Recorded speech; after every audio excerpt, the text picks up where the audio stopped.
Божье Слово здесь говорит: «Ибо Господь Бог ничего не делает, не открыв своим тайным рабам своим пророкам». Я приехал сюда сегодня, имея Божье назначение быть здесь, чтобы пророчествовать в жизни вашего пастора и в жизни вашей церкви. Божье Слово к вам — это что ветер, который вы видели долго времени, сейчас затихает. Но понимая новый ветер, то есть это ветер из юга, это ветер несет с собой прорыв, это ветер носит с собой новое измерение духовное. Но это ветер, оно отодвигается так быстро, что вы должны видеть это и понимать, и двигаться с ней. Если вы не узнаете движение этого ветра, который начинается сейчас, вы сможете потерять многое. Это ветер несет с собой не только духовное преуспевание, тоже будет несет с собой тоже материальное преуспевание. И этот ветер начнет давать рост, который вы увидите не только духовно, тоже материально. Этот ветер поднимет многие из вас, чтобы вы начали делать то, что вы не делали раньше. Затихает восточный ветер. И ветер от юга поднимается. Я прошу всех пасторей, то есть церкви сейчас, они все вышли на сцене. Все пасторы в церкви, слова веры, здесь служители. Тоже декан школы, пастор Виталик, которые помощники, все вы видите сейчас. Я здесь сегодня, чтобы вы все открыли себя полностью к Духу Божьему сегодня. Потому что Бог со сегодняшний день начнет делать то, что вы не смогли просто разуметь. Пастор Виталий. Я исполняю повеление Бога именно здесь. 1 Царств 16 глава. Я читаю, который час не все. То написано: «Наполни рог твой, Илием, и пойди». И потом 13 стих. «И взял Самуил рог с Илием, и помазал его среди братьев его, и почивал Дух Господь на Давиде с того дня и после». Самуил стал и отошел в Раму. Сегодня я прошу брата, чтобы он перед своим. То, что я здесь буду делать сегодня, я это делаю, потому что Бог мне повелел. Чтобы это делать. И чтобы вы знали, тот человек, который вы видите перед вами, со сегодняшний день многие уже, чтобы вы не относились к нему как пастор. Может, вы не понимаете. Написано: «И помазал, и поднял на него Дух Святой». Сегодня Бог будет давать ему новое измерение служения. Он со сегодняшний день делает шаг, входит в его призвание, как призвание апостола. И сегодня это милот апостола, это помазание апостола начнет действовать со сегодняшний день в его жизни.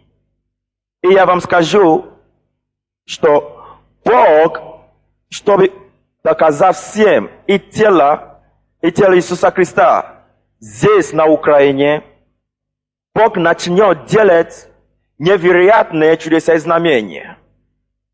Я вам скажу, слушайте, именно чтобы Бог утвердит его слово, что слуга его здесь стоял сегодня, именно 20 числа, 20, да? 20 числа,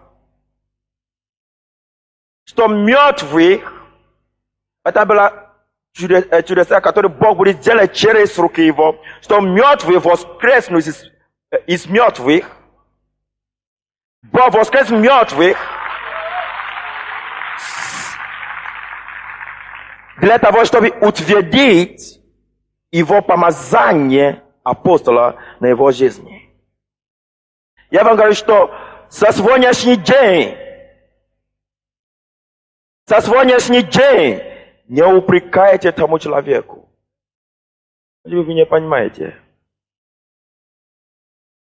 Со сегодняшний день, даже в своем, то есть тайное место, того, что вы будете говорить против него, благослови его.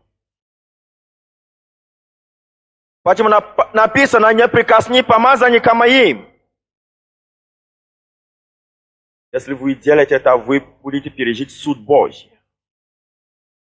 И я и так провозглашаю со сегодняшний день, чтобы утвердить то помазание, которое Бог вложил, поставил на его. Церковь Иисуса Христа страдает сегодня, потому что пятикратное служение на место. Но Бог сегодня поднимает тех, которые смогли это делать. И Он увидел его верным. И это ветер. О, масси конто. Камреси кихатолория. Я сейчас вижу, это ветер. Это начинается как бури. Как это? Когда это не бури. Вихрь, да. Это начинается и поднимается.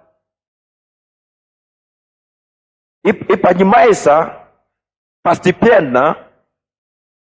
Это ветер будет распространять. И так и сейчас тоже происходит. Это ветер будет распространять на всю страну и даже за пределы Украины. Это ветер будет нести с собой многие люди, которые будут ходить в том же помазании, как он поставил раба его. То все служители здесь, поднимите ваши руки. Бог, ты меня послал сюда это сделать сегодня. Я это сделаю как твой пророк, который ты поставил в тело Иисуса Христа здесь, в этом городе, и на Украине, и в пределе Украины. Я исполняю твое повеление ко мне. И со сегодняшний Господь, пусть твой дух пророк, дух апостола, подчинил полностью на моего брата, и пусть он начнет действовать и ходить в этом помазании, и пусть тело Иисуса Христа здесь на Украине поднимется и увидит это помазание, которое ты вложил на него, Господь. Господь, исполняй это, ибо это твое слово. Господь, я благодарю тебя сейчас за то, что ты исполняешь, как ты послал Самуила в дом Исея, Господь, так и я пришел сегодня, и Дух Господень подчинил на Давида, и он не был таким, как он есть раньше. И пусть тот Дух, который понял Давида, что он сможет стоять против Голиафа, и прорываться туда, где никто не сможет пойти, Господь. Пусть этот Дух сейчас будет исполняться в жизни моего брата и раба твоего, который ты призываешь. Господь, утверди твое слово в жизни раба твоего, который ты призвал. Можно еще играть на это саксофон.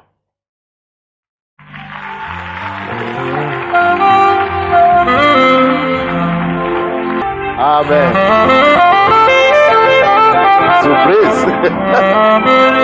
Agora surpresa. Спасибо, Боже. Вы знаете, что я этого не ожидал. Я знал, что это пророчество, в принципе, о том, что ветер, который сейчас дует, и мы все знаем ветер, который сейчас дует на нас. Сейчас дует на нас не очень хороший ветер. Восточный называется, да? Это ветер гонения, атак и всякие ругательства над нами. Представляете себе, это не очень просто вынести это. Когда ты знаешь, что ты отдал твою жизнь, чтобы служить людям, без, лишние выгоды, без корысти. Когда ты даешь, хорошо. Когда ты делаешь все возможное, чтобы помочь людям, чтобы давать людям надежду и улыбки вместо слезы, и славная одежда вместо унылого духа. Когда ты стараешься все, чтобы наркоманы больше не кололись, чтобы они стали нормальными людьми, чтобы алкоголики больше не пили, чтобы они стали нормальными людьми, чтобы семьи возвращались, и чтобы они стали любящими семьями, чтобы больные исцелялись. И вместо благодарности тебя ругают, говорят, что ты чуть не воруешь десятины и деньги у людей, и когда говорят, что ты зомбируешь людей, когда ты вообще не знаешь, что это такое, то это ветер действительно восточный. Приятно слышать, что это ветер утихает сейчас. Такие атаки обрушились на церковь. Наверное, вы тоже почувствовали на себе. Вы читаете газеты, кто заказывает их, только Бог знает. Но мы благословляем их. Мы любим всех. Слава Господу. И мы благодарны Господу, что этот ветер заканчивается. И заметьте себе, что поднимается другая волна. Волна другого ветра, который должен быть волны ветра прорыва, процветания. Но нужно ухватить время за этим ветром. Нужно поймать время. Нужно успевать. Нужно заметить, нужно видеть и держаться, ухватиться за этим временем, за этим веянием, за этим движением второе. А то мы можем пропустить. Это тоже это слово говорит. Мы должны заметить, что Бог делает в наше время, и мы должны двигаться с Богом, и мы должны делать то, что Бог хочет, чтобы мы делали, чтобы мы могли получить изобилие того обещания, которое Бог дает нам в этом пророчестве, что будет процветание, будет не только физическое увеличение и количественное увеличение, но будет не только духовное благословение, но и материальное, мы слышали. Слава Господу. А также то, что пастор Сидней меня помазал на служение апостола, в принципе, я всегда знал, что Бог мне доверяет это служение апостольства еще 10 лет назад. Но я себе стесняюсь, недостаточно смел пока назвать себя апостолом. Я такой человек, что я хотел бы сначала видеть больше плодов, чтобы люди сами видели, чтобы мне не пришлось сказать, что у меня служение апостола, чтобы люди сами видели, что да, это человек, видно, что у него апостольское призвание. Но я понимал, что пастор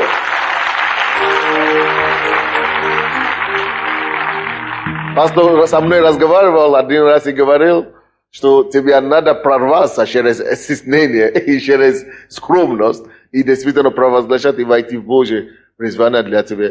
Если действительно Бог сегодня положил его на сердце, чтобы это объявить перед вами, то слава Богу, покорный слуга.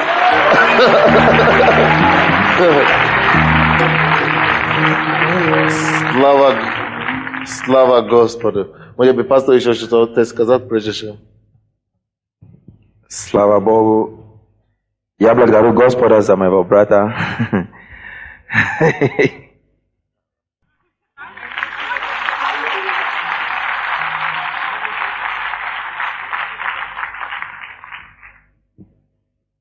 Знаете, я знаю одно, что то, что Бог собирается сделать, то время сейчас, это Он это будет сделать. У меня есть многое сказать вам, но нет времени. Но я хочу два вещи оставить у вас. То есть два слова от Господа для тела Иисуса Христа. Первое, это есть, что время церковь уже настало. Вы понимаете меня?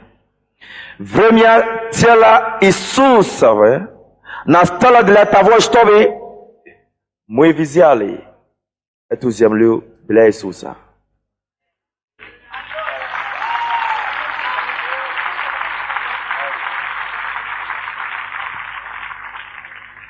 Бог обратился ко мне в 95 году и сказал, есть один единственный, то есть для тела Иисуса Христа, который не исполнилось, но это будет исполняться в последнее время для того, чтобы ускорить его дело здесь.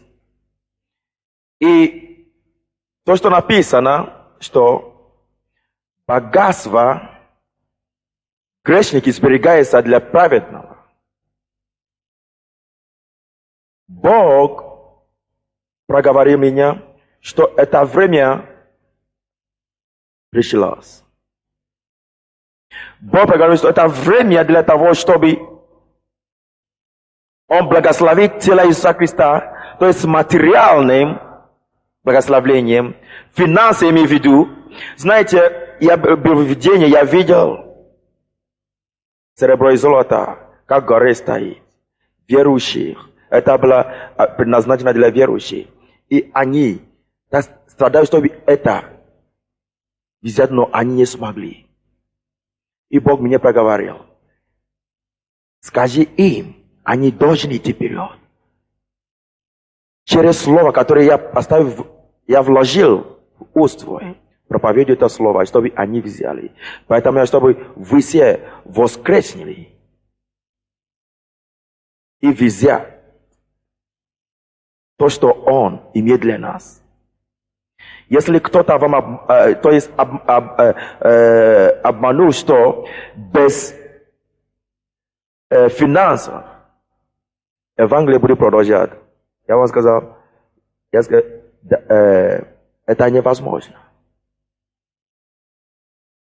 Поэтому Бог будет исполнять это слово, и богатство мира скоро наполнит церковь.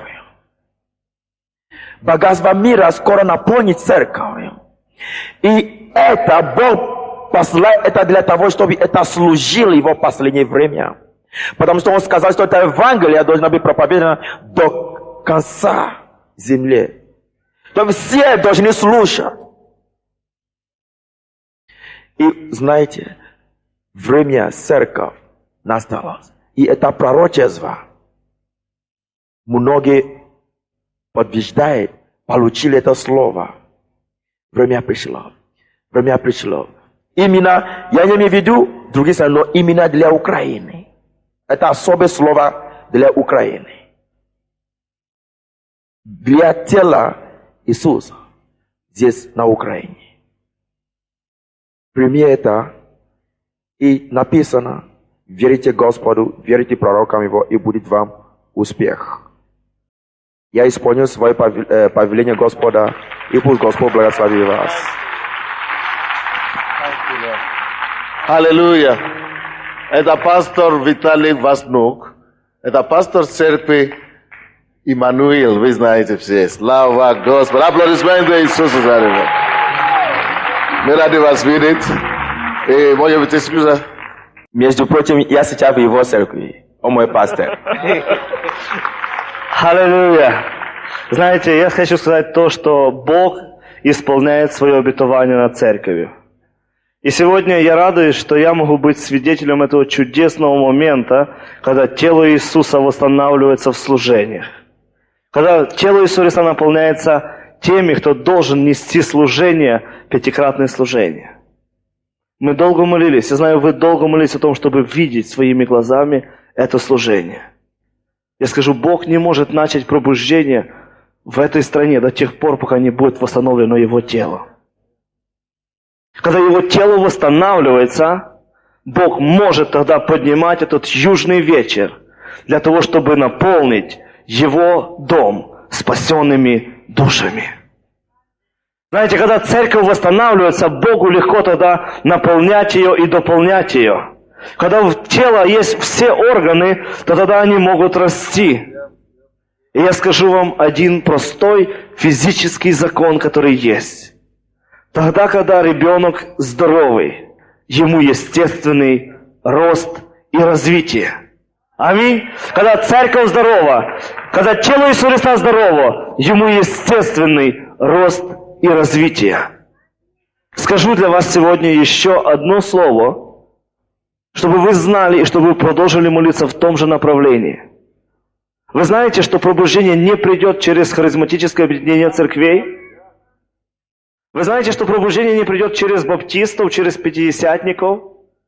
Пробуждение не придет через православных, католиков? Пробуждение придет через восстановленное тело Иисуса Христа. Аллилуйя! Пробуждение придет через каждого, кто будет восстановлен в его служении. И слово, которое Бог вложил мне, там, где я бываю в церквях, я скажу для вас это слово. Дух Святой однажды потряс меня и сказал: вы много проповедуете о том, что Бог будет двигаться, но мало приготовляете себя лично. Знаешь ли ты, что Бог хочет, чтобы церковь была наполнена дарами Святого Духа? Знаешь, что Господь хочет двигаться через тебя, через дары Духа Святого? Когда ты откроешь 12 главу 1 послания к Коринфянам, там написано, что Дух Святой, когда Он пришел в тебя, Он пришел с даром. Этим даром ты можешь служить для созидания тела Иисуса. И сегодня я ободряю вас. То, что вы увидели сегодня здесь, на этой сцене, это является только частью того движения, которое Бог будет начинать. Ваши глаза будут видеть славу Божью, и вы лично будете свидетелями Божьих чудес и действия Духа Святого через многих из вас, которые доверятся дарам Духа Святого. Поэтому пусть Бог благословит церковь слова веры. Пусть эта церковь будет умножаться намного быстрее, чем она умножалась до сих пор. Потому что Господь, Он есть без границ.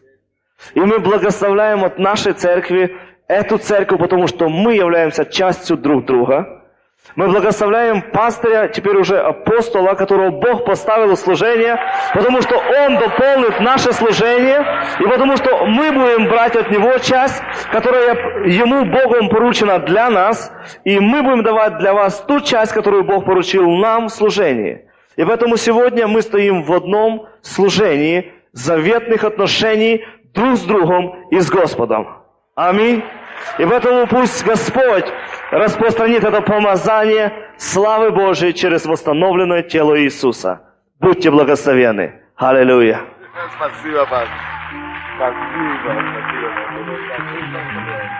Аллилуйя. Вообще, слава Господу. Ну, какая благодать. Красота какая. Когда пастыря собираются, когда в церкви объединяются, ну, это такая победа, такой прорыв пастору Сиднею, вознику, я насколько благодарен вам, признателен. Такой неожиданный сюрприз вы мне поднесли сегодня. Но слава Богу. За все мы тебя благодарим. Слава Богу. У меня только 30 минут есть ровно. Попытаюсь. Попробую. Господь, мы благодарим Тебя за Твое присутствие на этом месте сегодня. Я прошу Тебя, проговори нам еще больше. Накорми нас живым словом Твоего, Господь. Оживи наше тело, оживи наш дух. И, Господь, размножь Твое благословение в жизни каждого из нас. Мы просим это. Говори через этого немощного сосуда Твоего, Господь, чтобы Твое слово, Господь, освободило нас. Именем Иисуса Христа. Весь народ сказал? Аминь. Если у вас есть Библия, откройте, пожалуйста, Евангелие от Иоанна. Евангелие от Иоанна. 8 глава. 8 глава Евангелия от Иоанна. Мы будем читать с вами 32 стиха по 36. 32 стиха по 36. Здесь написано: «И познайте истину, и истина сделает вас свободными, Ему отвечали: мы семья Авраамова, и не были рабами никому никогда. Как же ты говоришь, сделай свободными? Иисус отвечал им: истинно, истинно говорю вам, всякий делающий грех есть раб греха. Но раб не пребывает в доме вечно, сын пребывает вечно. Итак, если сын освободит вас, то истинно свободны будете. Я сегодня проповедую на теме освобождения через искупление. На теме освобождения. Полностью освобождение через искупление. Братья и сестры, есть такое понятие, как освобождение в стиле Христа. И я вижу очень много ошибочных представлений об освобождении. И даже недавно я слышал, что в нашей библейской школе, и когда она уже начинает прикасаться к нашей церкви, я должен поставить точку и поставить библейский порядок в этом понимании. Вы знаете, очень многие люди гонятся за освобождение. Я слышал, что в библейской школе люди были человек, который хороший проповедник, помазанный учитель. И у него все правильно в основном. Но есть некоторые вещи, которые люди называют освобождение, которые не есть библейские. Наша церковь называется Церковь полного Евангелия. Церковь полного Евангелия, слова веры. Мы не хотим отойти от Библии ни в деталях, и ни в истине, ни в какой истине. Но освобождение есть реальность, библейская реальность для всех христиан. Что такое освобождение? Кто нуждается в освобождении? Дело в том, что мы все люди, которые живут в этом мире, нуждаются в освобождении. Потому что здесь, в этом местописании, которое мы читали, Иисус сказал им, он сказал евреям, он сказал верующим евреям, которые ортодоксальные верующие, иудейские верующие в иудаизме, и сказал им: вы познаете истину. 32 стих, если вы читаете вашу Библию. И истина сделает вас свободными. И эти люди сказали: как это сделает нас свободными? Мы уже свободны, дорогой. Они говорят и утверждают, что они уже свободны. So, как это истина сделает нас свободными? Мы уже свободны. И Иисус говорит им, что это вы думаете, что вы уже свободны. И Иисус поясняет им, что значит освобождение. Now, вы понимаете, что слово освобождение и свобода имеют одно и то же самое корень. Амин. Освобождение это всего лишь существительное, а свобода глагол, да? Или наоборот? Наоборот, слава Богу. Существительный глагол, то есть это то же самое слово. Вот, поэтому Иисус говорит им, почему они нуждаются в освобождении. И что Иисус говорит им, как Он поясняет им освобождение. Иисус говорит им в ответ, 34 стих, потому что они говорят: мы дети Авраама. 33 они говорят: мы дети Авраама, мы не нуждаемся в освобождении, мы родились верующими. Мы дети Авраама, мы родились верующими, мы крещены с детства. Причем мы не только крещены, мы обрезаны с детства. Поэтому мы дети Авраама. Ты что, не видишь, что мы обрезаны? Мы иудеи, понимаешь? Они считали, что если ты рожден в иудейской семье, ты прошел в детстве обрезание и крещение в детстве, что ты уже автоматически свободен и спасен. А Иисус Христос, который есть Сын Божий, Бог, воплотивший в плоть, Он знает намного лучше, чем любого из нас. И поэтому мы должны принимать слова Иисуса всерьез. Иисус, Он знает то, что мы с вами не можем даже себе представить. И Он знал лучше, чем эти иудеев. Он знал что-то, которое они не знали. И Он поясняет им истину. И говорит им: вы поэтому и заблуждаетесь. Вы поэтому остались несвободными, потому что вы не знаете, что вы нуждаетесь в освобождении. Иисус говорит им в 34 стихе. Иисус отвечал им: истинно, истинно говорю вам, всякий, делающий грех, есть раб греха. Всякий, делающий грех, есть раб греха. Кому нужно освобождение? Кому нужно освобождение? Кто нуждается в освобождении? Человек, который является раб живота. Это может быть раб греха. Это может быть раб привычки. Это может быть раб какого-то поступка. Это может быть раб какие-то увлечения. Ты можешь быть зависимый от того, что ты привык смотреть порнографические в журнале или фильме. Это может быть рабство какое-то для тебя. Это может быть рабство для тебя, потому что ты питаешься грехом, ты живешь, как все, греховной жизнью. Хочу пить, пью, хочу курить, курю, хочу прелюбодействовать, что еще надо? Все так живут, я и так живу. Иисус понимал, что эти люди, несмотря на то, что они обрезаны из детства, Иисус понимал, что несмотря на то, что они из семьи Авраама, что они не свободны от греха, они не имели власть над грехом. И мы все с вами, когда мы жили в миру, мы также были рабами определенных грехов. Мы служили в своей плоти и своей страсти. Это значит, мы были рабами своей страсти и своей плоти. Это значит, мы были с вами все рабами греха. То есть, мы не хотим курить, мы курим. Мы не хотим лгать, обманывать, мы лжем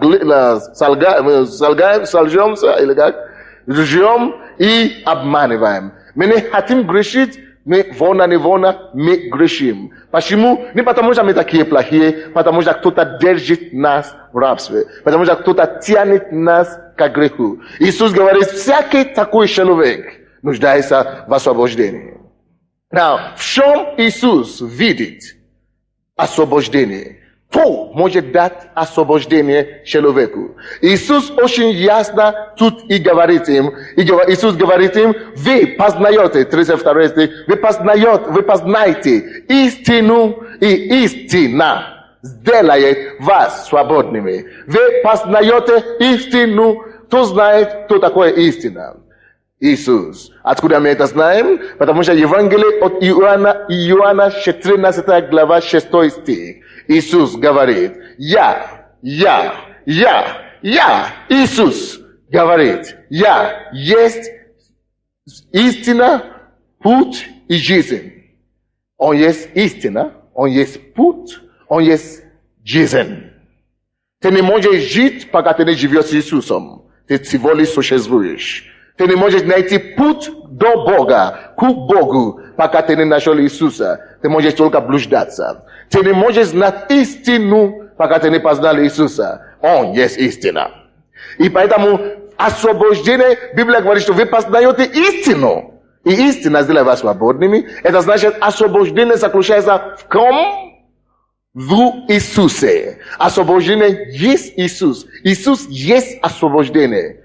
Братья и сестры, учитывая это, позвольте мне осмеливать заявить вам, что когда ты приходишь в контакт с Иисусом, Иисус приносит тебе свободу и освобождение. Освобождение происходит. Жизнь верующего или начинается. Жизнь верующего вообще-то происходит. Жизнь верующего при его встрече с Иисусом Христом. Ты скажешь, это первая фаза освобождения. Да, но это основная фаза освобождения. А первая фаза освобождения, когда ты приходишь в контакт с Иисусом, Бог приносит тебе освобождение автоматически. Первое послание Петра 2:24. Посмотрите, пожалуйста. Первое послание Петра 2:24. Я буду очень быстро сегодня. Я надеюсь закончить эту проповедь. 2:24. Он говорит, этот стих говорит об Иисусе. И говорит, Он, то есть Иисус, грехи наши сам вознес телом своим на дерево. Иисус сам грехи наши вознес на дерево, дабы мы, избавившись от грехов, в другом переводе написано, освободившись от грехов, слово избавившись или избавление и освобождение, они синонимы. Аминь. Освободившись или избавшись от грехов, жили для правды, ранами его мы исцелены. Когда ты приходишь, Библия говорит, что Иисус сам вознес наши грехи на себе на древе. Когда Иисус Иса распяли на дерево, его распяли, его могли бы убить другим способом. Его могли бы бросить камнями, его могли бы бросить в вагон, его могли бы бросить в горящее масло, как практиковали в то время. Но его именно распяли, потому что именно когда человек распят, на дереве берется, так и написано в законе, в пророке, что именно на дереве, и в Исаии, он должен брать наши грехи. Именно его должны были распянуть. Поэтому, когда Иисуса, когда вы видите его распятие или его крест, это ради того, чтобы ваши грехи могли перейти на это дерево. Поэтому, если Иисус распят, если его распяли, то ты имеешь шанс на то, что твои грехи могут покинуть тебя, что ты будешь получать освобождение от грехов. Почему не все получают освобождение от грехов? Потому что автоматически это не происходит. Даже по рождению материнскому это не происходит. Вы знаете, автоматически это не происходит. Даже если я рожу, если у меня будет сын, если моя жена родит сейчас скоро, если этот сын не придет к Иисусу самостоятельно и сознательно, если он сам не обратится к Иисусу за прощение его грехов, то он автоматически не спасается. Даже мой ребенок. Несмотря на то, что его папа спасает тысячи. Это спасение не передается по наследству. Каждый должен сознательно принять Иисуса. Если бы по наследству передается, Ленин был бы священником, он был бы верующим, потому что его крестили в детстве. Сталин был бы священником, потому что его крестили, то он учился в семинарии.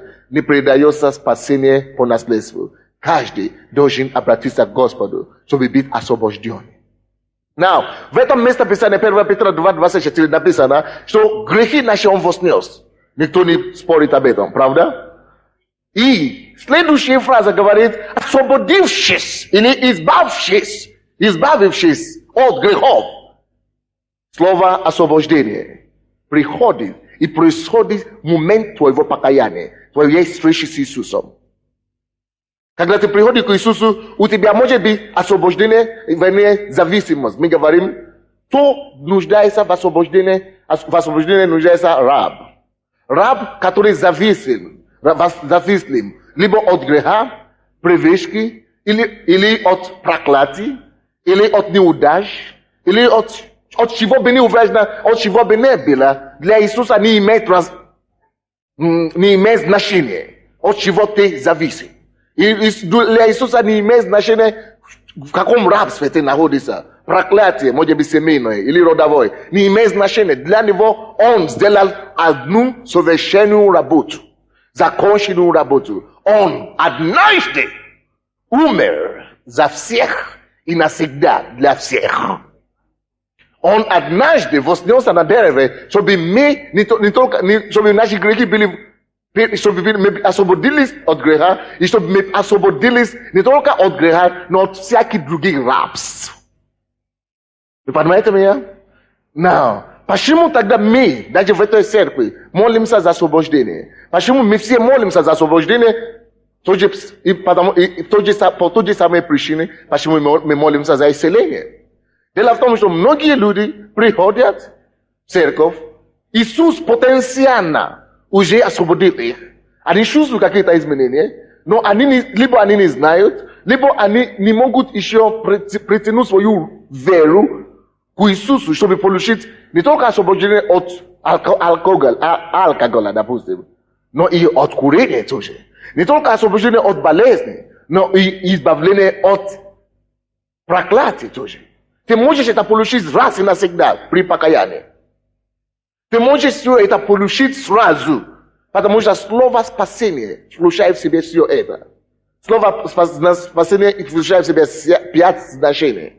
Это избавление, освобождение, исцеление, и успокоение обеспечение. 5 вещей включая в себе эти слова спасения. То есть ты имеешь право получить все это. Но есть некоторые люди, которые приходят к Иисусу и по какой-то причине не могут это получить. И поэтому, допустим, особенно люди сейчас молятся за освобождение в основном от проклятия, родовые проклятия. Я не говорю, что это не нормально или это не существенно. Но проблема в том, что в последнее время люди начали приходить ко мне в офис. Не сказали, что я нуждаюсь в освобождении. За меня помолились уже 3 раза за освобождение, за разрушение проклятия. Я не знаю, еще не разрушено, наверное, и так далее. Слушай, это заблуждение. Если за тебя уже помолились 1 раз за освобождение или за разрушение проклятия, ты уже 1 раз навсегда свободен. Это другое дело, что ты не берешь. Это твоя проблема, почему ты не берешь.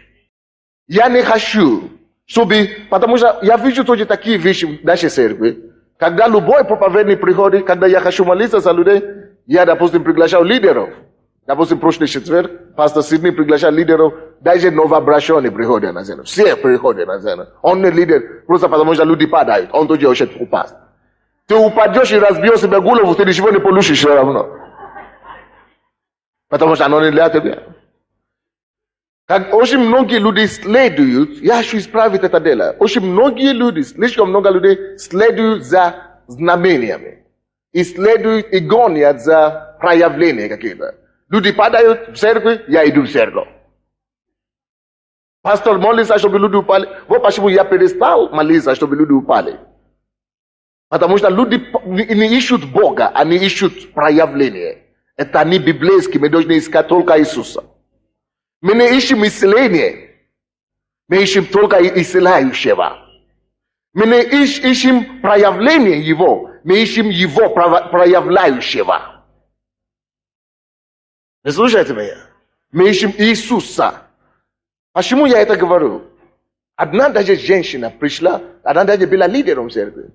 И она пришла ко мне, вы знаете, я хочу перейти в какую-то церковь. Это было полгода назад. Я хочу перейти в одну церковь в городе. Я знаю, что в этой церкви есть ошибочное понимание освобождения. В этой церкви каждую субботу освобождаются. Или каждый пятницу, я не знаю, какой день. Освобождают людей специально. То приходите, она говорит, каждую субботу я хожу туда, чтобы освободиться. Ерунда! Это оскорбление над Иисусом. Иисус делает одну работу 1 раз. Раз и навсегда и совершенно. Если ты не освободился, это ты думаешь, что ты не освободился. Когда Иисуса распяли, 19 глава, Евангелие от Иоанна, 30 стих, он говорит, совершилось. Дорогой мой, совершилось дело твоего спасения. Совершилось дело твоего освобождения. Совершилось всякое проклятие, дело разрушения их. Совершилось на Христе. Совершилось всякое дело работы над твоим избавлением. Все совершилось Иисусом Христом на Христе. Мои предки служили языческим богам. Мой дедушка, у него был 12 жен. Это такое проклятие. Он был еще и народным исцелителем. Это такое тоже проклятие, потому что всякие экстрасенсы, гадатели и народные исцелители, они служат косвенно сатане, и на них проклятие идет. Он умер таким образом. Представляете? Но хотя он называется христианином, он не был возрожденным. То есть у меня языческое прошлое. Но когда я пришел к Богу, я только покаялся. Я только покаялся в своих грехах 1 раз. Никто не молился за освобождение за меня до сих пор. Зачем? Я был освобожден раз и навсегда. Ты получил спасение самого юноши или детства. Сколько раз тебя нужно освобождать еще? Зачем? Я не хочу, чтобы наша церковь упала в это заблуждение. Оно даже доходит до каких-то эксцессов иногда. Даже христиане, некоторые церкви начинают предпринимать меры или приемы экстрасенса. Дорогой мой, даже если ты хочешь молиться, то единственные люди, за которые можно молиться за освобождение или разрушение проклятия, это в основном только люди новообращенные, которые только что пришли к Богу, не знают, как молиться за себя, не знают. Но если ты уже сам верующий, говорит на языках, ты ходишь, ты говоришь, что, но я одержим. Если бы ты был одержим, мы бы это знали. Не может быть одержимого рядом с тобой, чтобы ты не знал. Не может одержимый быть в этой церкви и вещь одержимым. Либо он убежит, либо он освободится. Потому что Библия говорит, что он послал слово свое. Он послал слово свое. Библия говорит, что вы познаете истину. Вы познаете его слово, ибо его слово, оно есть исцеление, оно есть освобождение. Слово есть истина. Я проповедую, нужно только выйти на сцену. Если любой бес в этой церкви или в этом зале, как только что он видит меня лицо к лицу, почему я смотрю в аудитории, он выйдет, и не надо, чтобы он кричал. Или не надо, чтобы он качался на земле. На земле. И я не отношусь к тем, и я хочу вам сказать, я не отношусь к тем проповедникам, которые мучаются 2 часа, 3 часа с бесом, чтобы выгонять беса. Ерунда. Тогда где Иисус? Иисус никогда не мучился с бесами. Больше 5 минут. И я тоже.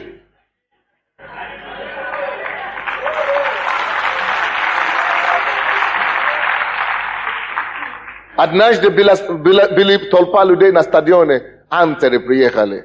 Они проповедовали, все люди мешали, бесы начали проявляться. Потому что много людей, они не могли проповедовать, они вынуждены прекратить свои проповеди, говорят, прославление играете. Но все равно люди начали кататься на землю, которые одержимые, кричали, и все верующие, где-то 200 человек, «Эй, во имя Иисуса! Эй, Я вижу, что они не справляются. Такие беспорядка там было, и я подошел туда потихонечку. Я сказал, отойдите. Они сказали, нет, мы молимся.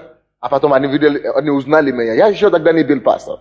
Но я уже выступал по телевизору. Поэтому они узнали меня, там пастор. Хорошо, давайте. Извините, я только помолюсь. Я пришел туда, я сказал, во имя Иисуса, я повелеваю тебе, нечистому духу, выйди вон и больше не вернись. Во имя Иисуса я постанавливаю, не останься, выйди вон. И я собрался уйти. Он говорит, он же не вышел, вот он спит, но он еще продолжает. Я говорю, я запрещаю вам молиться. Никто пускай не молится. Я уже приказал. Хочет, не хочет, выйдет. Я уже приказал. Мое дело приказать во имя Иисуса. Я уже сказал, выйди. Я не сказал, что подумай, или останься потом, или... Выйди, значит выйди. И они не хотели спорить, та продолжала кричать и шуметь, я ушел. И когда я смотрел назад, чтобы смотреть, если еще катается там назад, я говорю, уже никого нету. И все начали кричать, аллилуйя, аллилуйя. А я говорю, а где эта женщина? Я ее не узнал. Они сказали, вот она начала петь, аллилуйя, аллилуйя. Видите, не надо было потеть. И почему я это говорю? Есть даже такие странные вещи в церкви происходят. Некоторые проповедники, чтобы завоевать популярность.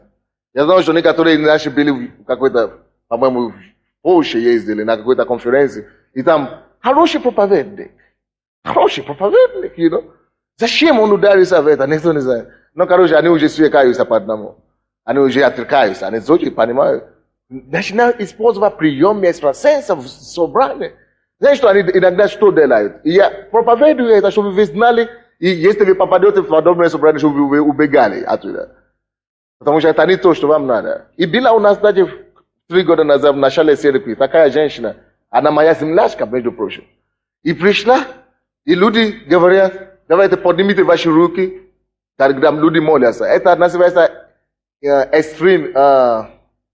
крайности в освобождении. Есть такие крайности, проповедники, которые это говорят. Они хорошие люди, но просто они перегибают в этом направлении. И они что делают? Они говорят людям встать, все зал, допустим, они почти говорят, что все уже верующие одержимы.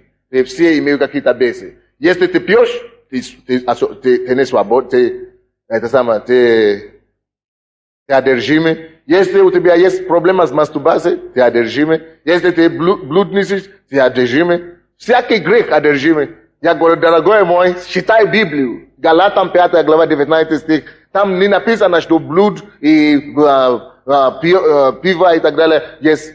Если не верующие, да. Потому что верующие все живут под влиянием сатаны. Но если человек уже спасен и попадает иногда в грех или что-то такое, он не одержимый, это называется дела плоти. Там написано, дела плоти известны. Блуд, прелюбодеяние и так далее, невоздержание и так далее. Это дела плоти. Как хочешь молись, ты не выгонишь его. Дела плоти никуда не идет. Плоть есть плоть.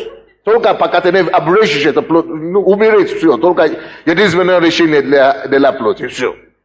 Поэтому, если вы обнаружите таких людей, когда они говорят, давайте станьте, они пытаются, эти люди, которые молятся об освобождении, все верующие, они напоминают тебе то, что у тебя было в прошлой жизни.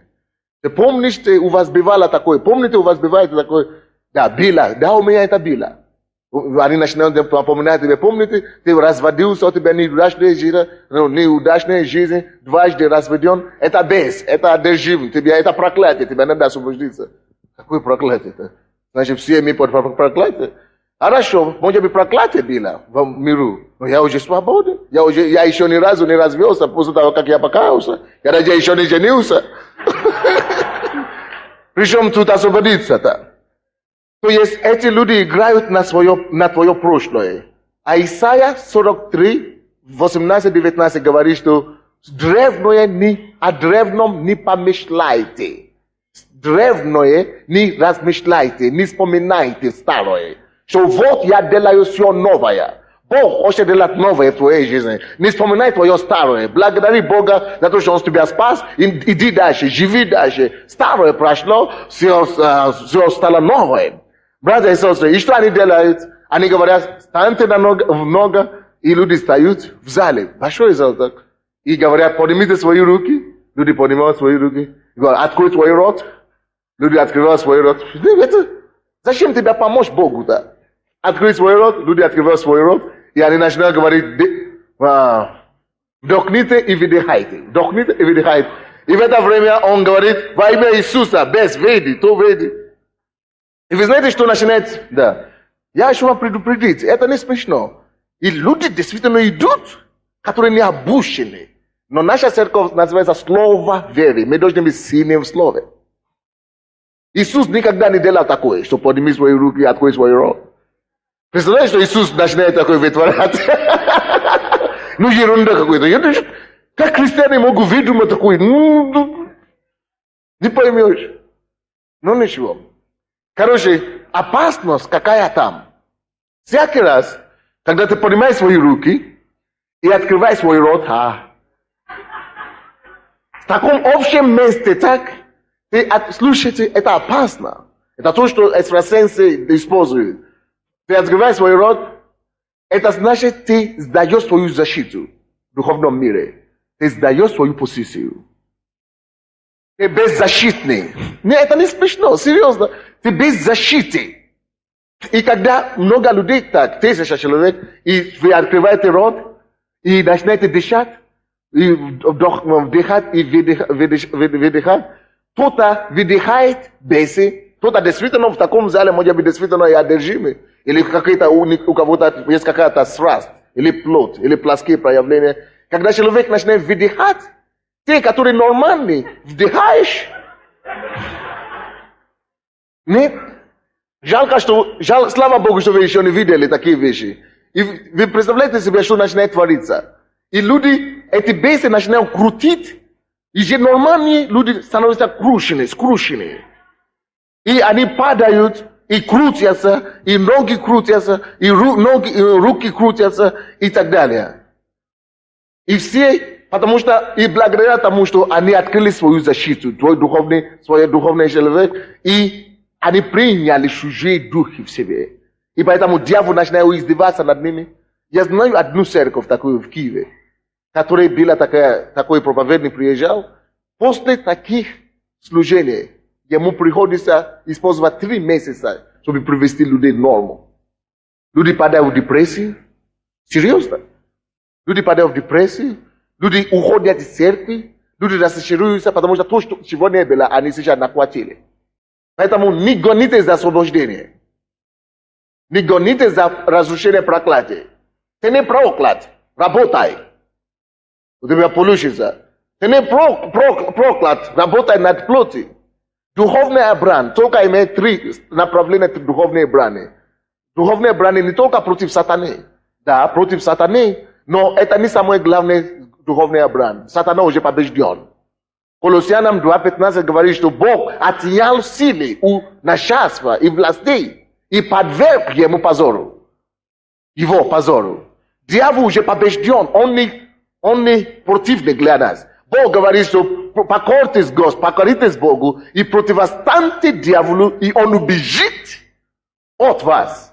То есть тебе, очень многие верующие говорят, я дерусь с дьяволом, я сражаюсь с сатаной, я борюсь с ним. Слушай, не надо бороться с ним, надо просто указать Слово Божье, истину. Вы постановите истину, истина сделает вас свободными. Покажи на истину, говорит, в основании Слова Божьего написано, что дьявол поражен во имя Иисуса. Я разрушаю твое дело, сатаны, я повелеваю тебя отойти с моей стороны. Во имя Иисуса Христа написано, противостаньте дьяволу, и он убежит от вас. Я противостою тебе, дьявол, и я разрушаю твои действия. Утойди.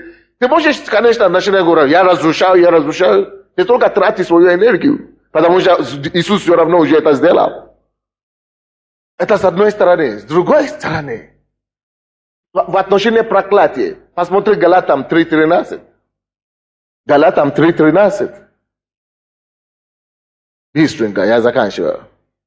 Здесь Бог говорит нам, Христос искупил нас от клятвы закона. Христос искупил нас от чего? Клятвы, от проклятия. От клятвы закона, сделавший за нас клятвою. Ибо написано, проклят всяк, висящий на дереве. Иисус, если только он не висился на дереве, только в том случае твое проклятие остается на тебе. Если он уже висился на дерево, любое проклятие, которое действовало в твоем роду, ты сам можешь стать и говорить, во имя Иисуса, я отказываю от этого проклятия, оно не будет действовать во мне, оно не будет действовать в моей жизни, именем Иисуса. Я разрушаю сам на основании Слова Божьего. Да, иногда, когда ты только что пришел к Богу, может быть, ты не знаешь, как это делать, говорят, что у тебя проклятие, найди трезвого, старшего верующего и подойди к нему, чтобы он помолился за тебя, чтобы он разрешил проклятие над тобой. Но второй раз разрушать проклятие, 3-й раз, это не библейский. Если уже 1 раз разрушено, уже разрушено. Только ты возьми твое освобождение. Почему я это говорю? Я не хочу, чтобы вы попали. Представляете себе, чтобы из нашей церкви. Знаете, редко люди уходят из нашей церкви. Но люди уходят, потому что, допустим, друзья где-то другой, или ближе к ним домой, и так далее. Но если люди уходят, то потому что, чтобы попасть еще в ошибочное учение, это такое заблуждение. Она говорит, я хожу каждую субботу на освобождение. То, что мне нравится, там они освобождают тебя, ощущают. Как это ощущают? Не я должен ощущать тебя, Иисус тебя ощущает. Ты слово. Библия говорит, что ощущение производит слово. Банное слово. Банное, как это? Банную воду. Банную воду через слово. Посредством слова. А ты, этот человек уходит в заблуждение и думает, что я нашла церковь. Если ты действительно освобожден в прошлую субботу, зачем еще раз эту субботу освободиться? Такие люди, которые говорят, что я освобождаюсь, они освобождаются сегодня и завтра. Ты говоришь, что еще зависимы, то же самое будут. Это значит, ничего не произошло. Братья и сестры, Иисус сделал хорошую работу в вашей жизни. Иисус, Он искупил вас от клятвы закона. Возьмите это и держите это. Я не говорю, что нельзя молиться за освобождение. Нужно молиться. Но это до определенной поры. Да, бывает так, что верующие одержимы, или не то есть, но это только в исключительных случаях, когда они действительно уже сознательно отдают себя сатане. Причем, если они уже причем они не могут быть одержимы в духе, только в душе, душевная это самая болезнь, и может быть в теле, Давид на них. Но иногда бывает так, что христианин, бывший христианин, который отошел от Господа, отдает свой дух. И действительно может быть полностью одержимый, как любой одержимый. После того, как он уже отошел от Господа. Но если он христианин, ходит в церковь и так далее, Дух Святой там, он работает, он молится в Духе Святом, он служит Господу. Не может быть сатана и Дух Святой вместе сидим в одном доме, говорит, что да. Библия говорит, что твое тело есть храм живого Бога. Слушай, Бог не может поделить один дом с сатаной. Не может быть два капитана в этой лодке, в одной лодке. Либо сатана, либо Бог. А ты знаешь, что ты спасен. Единственная проблема людей заключается в том, что у них есть проблема с плотью. Кто не искушается, кто не смотрит на красивую девушку. Я смотрю. Но слава Богу, что я смотрю, я не падаю в грех. Ты должен победить это. Иисус не сказал, что у тебя будет победа над искушением. Он это не сказал. Он сказал, Господь, избавь их от лукавого. Но он не сказал, избавь их от искушения. Пока мы живем здесь на земле, у нас будет всегда искушение. Деньгам, похоти и так далее. Но в том-то и дело, что ты должен одержать победу над твоими похотями. В том-то и дело, что ты не такой, как мир. В том-то и дело, когда ты побеждаешь. Иисус сказал, бодрствуйте и молитесь, чтобы не пасть в искушение. Он не сказал, чтобы не было искушение. Он сказал, чтобы не пасть. Искушение будет все равно, как не старался, как не молился. Даже пока ты молишься, иногда искушение приходит. И что? Даже сам Иисус, он постился 40 дней, после этого всего сам дьявол пришел, чтобы искушать его. Скажи, сколько еще можно еще поститься? Еще 40? Умрешь там. То есть никто не избавлен, и не может быть избавлен от искушения, но мы можем быть избавлены от того, чтобы не пасть в искушение. Когда мы молимся, и мы бодрствуем. Аминь. Так что, но проблема многих верующих в том, что они хотят автоматически помолиться за меня, чтобы у меня больше не было искушения. Они так, конечно, не говорят, но они говорят, вы знаете, у меня последнее время, я не знаю, что со мной, у меня похоть просто наполняет голову. Читай Библию, читай Слово, наполни твою голову другим вещам. Вот как освободиться, не молитва. Я помолюсь за тебя, ты не наполнишь Словом, ты пойдешь завтра, у тебя еще те же самые похоти, два раза будет еще. Ты говоришь, что помолитесь за меня, что-то у меня, но тянет курить еще раз. Что-то у меня бес, наверное, что-то дьявол опять. Освобождение, аллилуйя. Какое аллилуйя. Иди сюда, читай Библию, скажи, что написано в Римлянам 6 глава 11 стих, что я больше не раб греха. Утверди это в твоей жизни, что я не буду служить греху, я не раб греха, поэтому я отказываюсь во имя Иисуса. Возьми слово. Библия говорит, что возьмите щит веры. Ефесянам 6 глава 13 стих. Возьмите щит веры, который вы можете погасить всякие раскаленные стрелы сатаны. Только щит веры гасит стрелы сатаны. Атаки, искушения сатаны. Щит. Твоя щит не есть освобождение сегодня и завтра. В принципе, я хочу вам сказать, потому что многие люди ходят в эту церковь и в другие церкви, потому что есть здесь исцеление, или слово знания, или пророчество, или потому что люди падают. Слушай, не ходи в церковь только потому что пастор молится за исцеление. Не ходи больше в церковь, если ты только по этому причине ты ходи в церковь. И ходи в церковь только чтобы искать Бога. Когда ты найдешь Бога, Он найдет твои проблемы и разрешит их.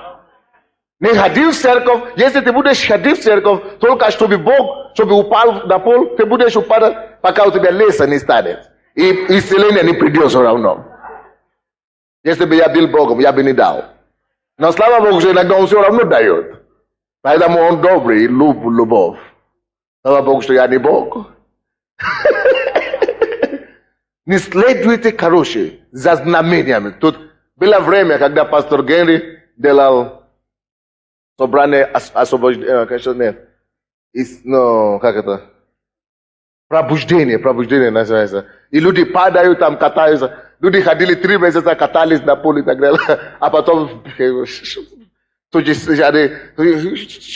Хорошо. Для тебя, если ты действительно нуждаешься в хорошем настроении, то есть помазание, поток Духа Святого для определенной цели. А некоторые ходят каждый день, как и падал сегодня, так и уже в спортивный зал превратились. Ты что?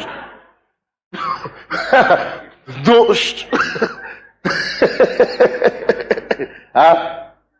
Да, гимнастику превратили. Посмотри. Если ты видишь, что да, ты страдаешь от депрессии или что-то не получается, действительно ты приходишь, но если ты уже приходил, уже катаешься там туда-сюда, то это не игра, дорогие мои. Амин. Но это не было освобождение. То, что было у пастора Генри, это не было очередное освобождение. Он не может делать такие грязные вещи. Он знает слово, я тебе скажу. Только эти, молодые какие-то, они оттягивают популярность какие-то завоевать, и начинают говорить, закрой глаза, и начинают. Даже они открывают Библию, такие проповедники, потому что там нечего считать. Они только будут говорить с утра до вечера. Это есть такие проповедники, говорят с утра до вечера. Не возвращайся в Библию. Нет, Библия должна быть наш фундамент. Знаете, я вообще-то не проповедую против проповедников или других церквей. Это против моих принципов. Но когда я вижу, что люди просто падают в заблуждение, чтобы не было где-то, где Слово Божье конкретно проповедуется, должна быть где-то. Я не указывал на человека, я не указывал пасту, я не называл фамилию. Я просто говорю, чтобы вы были людьми слова. Чтобы вы были зрелыми. Ефесянам 4 глава говорит нам, это 14 стих или 16 стих, говорит о том, чтобы мы не оставались детьми, младенцами, которые ветрами, учениями, колеблятся. Мы не должны колебаться туда-сюда. Я говорю, вы пришли, мы пошли, там исцеление есть. Как еще, баптисты пришли, мы пошли, там исцеление есть. Кто-то там еще. Мормоны пришли, там падают. Там кто-то еще. Адвентисты пришли, там возлагают руки. Слушай, не преврати возложение рук в обряд. Это не обряд, это серьезное дело. Поэтому ты приходишь сюда пустыми головами. Некоторые приходят сюда пустыми головами уходят. Ничего не получают, не наполняются. Но если ты уже хочешь прийти, то пускай Дух Святой тебя позовет. И тогда что-то происходит, когда на тебя возлагают. Вы понимаете меня? Иисус любит нас. И Он поэтому умер за нас. Дорогой брат и сестра, слушайте, братья и сестры. Есть искупление во Христе Иисусе. Искупление от смерти, искупление от греха, искупление от проклятия, искупление от привычки, искупление от болезни, искупление от чего, чем ты страдаешь, есть во Христе Иисусе. Аллилуйя. Дайте аплодисменты Иисусу.